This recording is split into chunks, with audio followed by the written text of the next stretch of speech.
qui paraît intéressante, c'est qu'on a vu dans la morbidité, c'est la survenue des maladies cardiovasculaires, la part justement qui revient à la pharmacologie, la pharmacopée, et la part qui revient à la réduction des facteurs de risque, c'est-à-dire maigrir, ne plus fumer, etc. Eh bien, on agit à 60% à peu près en moyenne lorsqu'on réduit ces facteurs de risque, et on agit à 40% avec des médicaments. Autrement dit, le médicament, quelle que soit son efficacité, et même si on trouve la pilule miracle, on agira sur 40% du problème.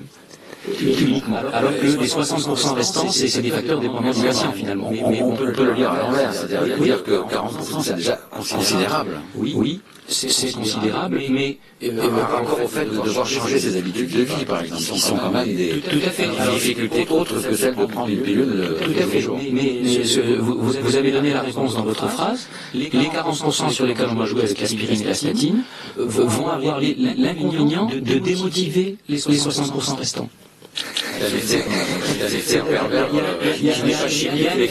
Voilà, je prends mon aspirine, bon, et puis le reste, on verra, puisque j'ai mon petit sachet. Bon, je peux peut-être continuer à mener la même vie, quoi. Alors qu'on sait que la réduction des risques, mais encore une fois, c'est beaucoup plus facile à dire qu'à faire.